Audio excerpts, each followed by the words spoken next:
Watson will bring up the Texans here, 1st and 10, just shy of the 30. Now problems right out of the gate. We're going to get a delay.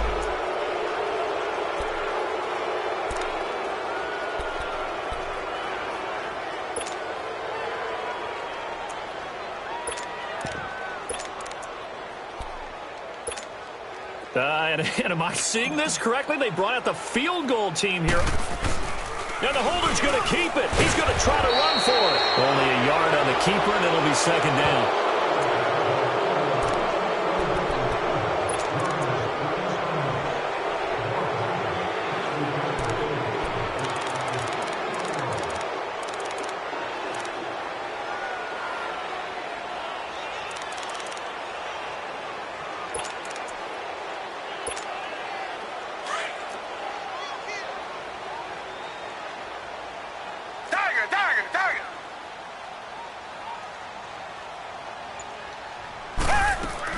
On 2nd down, here's Watson. Throw left side, complete. It's Fuller. And they get him down, but not before he takes it across the 40-yard line. A fresh set of downs on a gain of 13 there for the Texans. I like watching the wide receiver screen because it's a real teamwork play. Because guess what? The guy catching the ball, he'll get all the credit. But how about the people up to block in front of him? Either fellow receivers or offensive linemen. That makes that play a really nice timing play, and sometimes it can break big. With Charles Davis, I'm Brandon Gaudin, and it's Texans football as we get going at quarter number 2. They've got it 2nd and 10 to start things out. So 2nd down, still 10 yards to go, ball on the 43.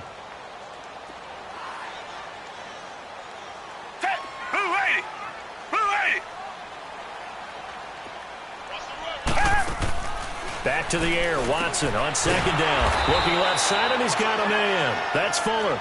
And this one's going to go the wrong way. Losing yardage back at the 42. Now that was well defended, and as a cornerback, what you're taught when you see a wide receiver screen, either you get underneath the play before the blocking forms, or you're going to have to fight your way through it by getting through some blocking. That was a really nice play there. That one goes for 24 yards.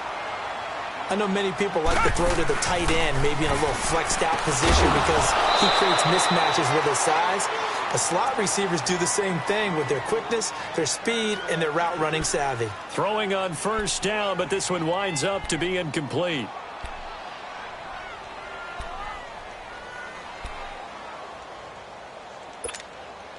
So after the incompletion on 1st, now 2nd and 10.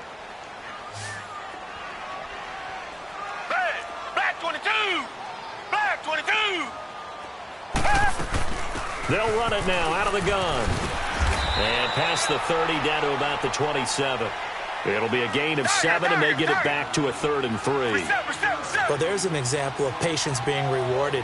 Ran the ball on 1st down and got stuffed. Most people would scream, throw the ball here in this situation. They stayed with their roots, stayed with running the football, and they got rewarded. 3 yards there, good enough to keep the drive moving. On 1st and 10, Watson. That is caught inside the 5. And they will eventually get him down, but he's inside the 5 all the way to the 3. And a nice gain of 21 yards.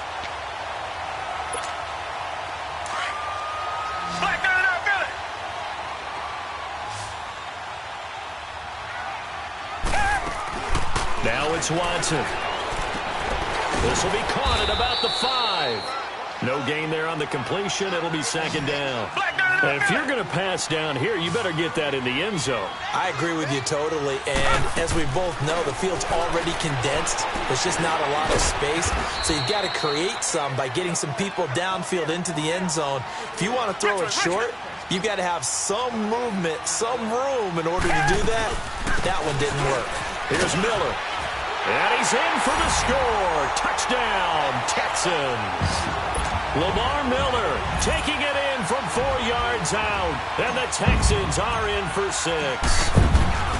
Able to punch it in on third down makes it easier for those guys on the sideline. They didn't have a fourth down decision to make. Yeah, could you feel the exhale? Because they were already thinking ahead, as all the good coaching staffs do. Anticipating, will we have to make the call? They already had it lined up. Never even got to it. This fielded a few yards into the end zone. And the decision to bring it out is going to cost him about 7 yards all told, as he's taken down back shy of the 20. Out onto the field comes New Orleans. And this is a unit that, to be frank, doesn't look like they've woken up yet. I mean, a punt and a turnover on their first 2 drives. And I think the game's starting to take shape a little bit now. And I'm going to take it into the basketball world. When you're having trouble scoring or moving the ball in basketball, what do? Get it to their best player, right? Find a matchup, create it, exploit it, and try and move the football. And throwing to start the drive, but that one incomplete. Breeze again here on 2nd and 10. And the hit jarred it loose. It's incomplete. Seems like this defense, especially the secondary, has really been contesting about every throw in this first half. Remind me of a good half-court defensive basketball team. Every time a pass is thrown, they're right there in good defensive position, able to affect the play.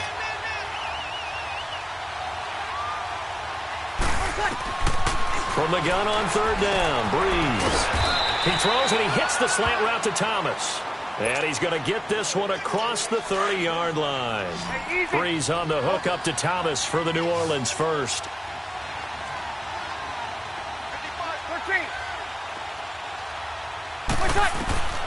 Throwing on first down is Breeze. He's going to wind up and in. Oh, this is taken in. It's complete. And they'll get this well past midfield before being stopped just before the 35.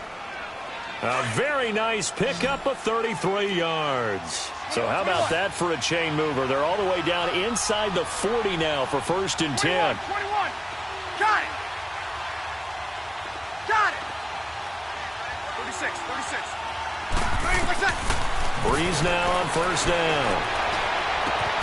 And Watson has it right side. And inside the 20 before he's brought down. Another big hitter there. This one good for 18. And he's the epitome of what we call the move tight end. A guy that you can line up anywhere. In the slot, out wide, in tight. Doesn't really matter because he has such great skills. You want to utilize him in all aspects of your passing offense. And there he was in the slot for the catch. And he's got him. It's caught in the end zone. Touchdown, New Orleans. Traquan Smith, an 18-yard touchdown grab. And the Saints are within an extra point of tying this thing up. Lutz with the extra point, and we are tied at 7.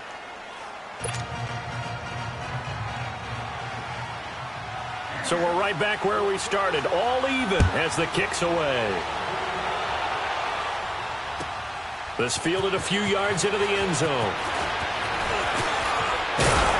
And a good effort on the return there. Gets him across the 30 to the...